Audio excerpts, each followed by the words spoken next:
Right now it's 6:30 on this Tuesday. 76ers fans sound off as they got a little uncomfortable and quiet for now, but we do have some changes on the way. That may call for an umbrella, so make sure you have it, y'all. Today is still April 26, 2022. Glad you could be with us this morning. My name is William, future news journalist for CBS 3 and CBS News here. Let's go to my sister, meteorologist Larissa Abreu, and then my aunt Chandler doing traffic.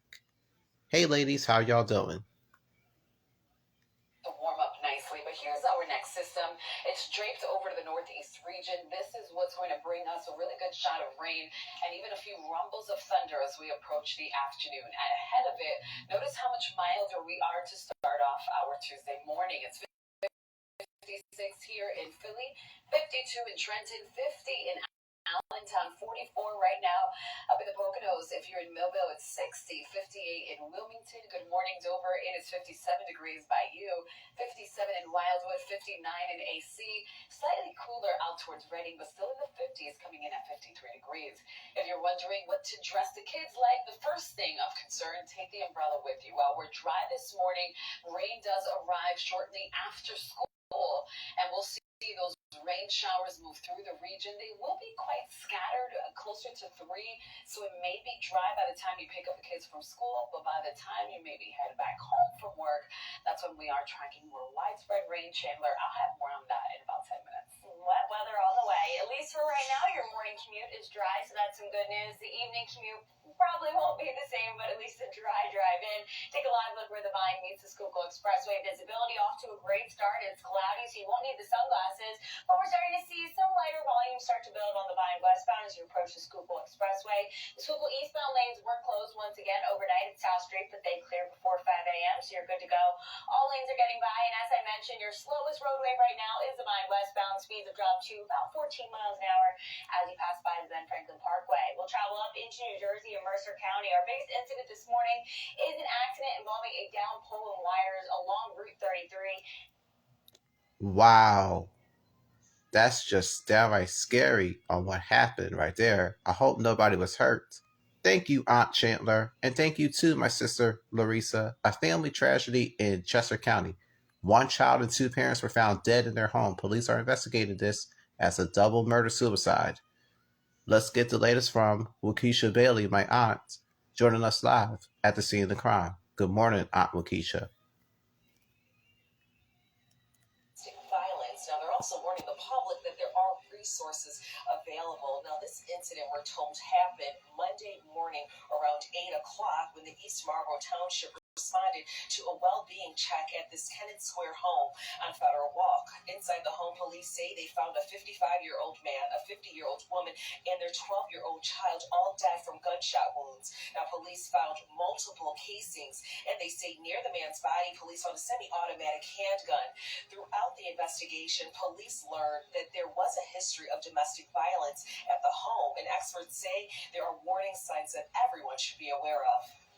One death is one too many. It may begin with basic, the demeaning, the threats, the verbal abuse, then the economic abuse, and the threat of harming the children, harming a pet. And then in some cases, it will escalate to the physical violence. And the district's attorney's office released this statement in part, quote, "We will use all our resources to determine why this heartbreaking and senseless incident happened. This is an ongoing investigation, and we will update the public as soon as possible." Now, the lead authorities, they have not released the IDs of the victims in this case. Now, as we learn more details, we'll be sure to pass them along to you. Reporting from Chester County, Waukesha Bailey, CBS 3. Wow, that's just downright scary. That's what that is. Thank you, Aunt Waukesha. A group departs from North Philadelphia on their way to Harrisburg as people demand action against the gun violence that's going on to this very day. So I wish them a safe and a blessed traveling back from where they came from. Because that gun violence definitely needs to be stopped. Now to South Jersey. Family and friends of Dulce Marie Alvarez was being remembered after celebrating her 8th birthday. And all that happened on Monday. If you see the girl, $75,000 will be in your name.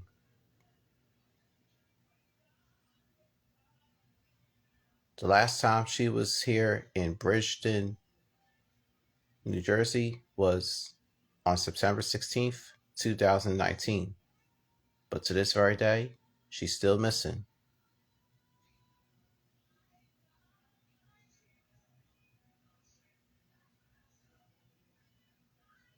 It's now 36 minutes to 6 o'clock. A memorial growing outside after a row home caught on fire early Sunday morning by tragically killing a father and his 3 sons. The Bureau of Alcohol, Tobacco, and Firearms joined together on what caused the fire. There were no working smoke detectors inside of the home. If you live in Philly and you don't have a working smoke detector, you can get one for free by calling 311 and the fire department will install it for your home. No doubt about it. 6:37. There's no smiles on some 76ers faces.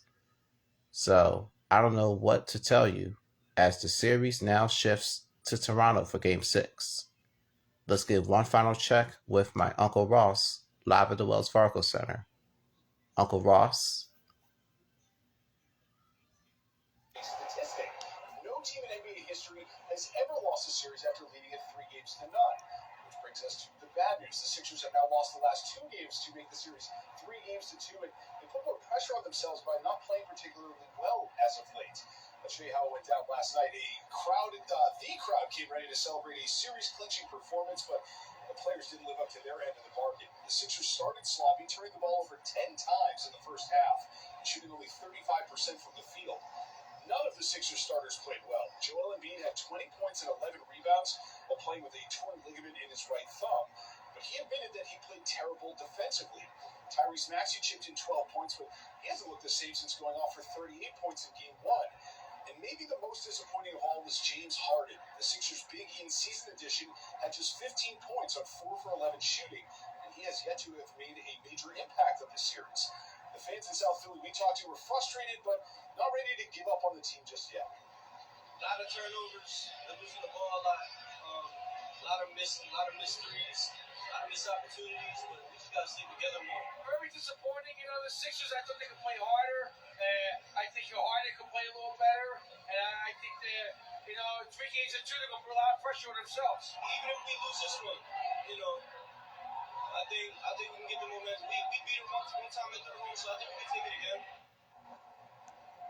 I think the appropriate saying for this time is trust the process, right? Well, the Sixers will have another chance to clinch this series at Game 6. That is on Thursday night with tip-off in Toronto set for 7 p.m. Yep. Let's hope the Sixers will try to win that game. All right, thank you, Uncle Ross. All right, let's turn now to our forecast on this Tuesday morning. As we go to Margate, Atlantic County, New Jersey, it's a sign for many things to come because rain is in our forecast. Here's meteorologist Larissa Abreu with the extended Eyewitness News forecast. Viewing area. By the time the afternoon rolls around, those temps will be climbing into the 70s. So widespread upper 60s, low 70s, including right here in Philly, will warm up to 71 degrees. Cloudy right now to start, and then afternoon showers here shortly after 2 p.m. So let's go ahead and time it out for you. Notice by 3:30 in the afternoon, we're not tracking a whole lot of rain, but a few rain showers will develop at this time, and that's where we'll see the first signs of rain as this system is moving from west to east. By 7 p.m., a little bit more whites, and this is a better shot to see a few rumbles of thunder at this time. If I had to pick a place who was going to see a thunderstorm, it'd be South Jersey, along the shore, southern parts of Delaware as well. And keep in mind, while we're not tracking severe weather, any one of these storms can certainly pack a punch, leading to small hail. 7 p.m., once again, scattered showers out there. Then the system quickly exits behind that. Wednesday starts off nice and bright, and then clouds move back in. It is going to be cool and breezy, and we kick off our Thursday with more of the same. So it's just going to be a chilly several days. In fact, by the time Wednesday rolls around, Thursday rolls around, these are the type of temperatures we usually see during the month of March. By Friday, we do a little bit better, and then the weekend looks fantastic. Yup, the weekend does look fantastic. But I'm more concerned about Monday, though. Thank you, Larissa. Buying Twitter. Coming up next, we'll have the latest on that news story about that crazy Elon Musk. It's all coming up when we return.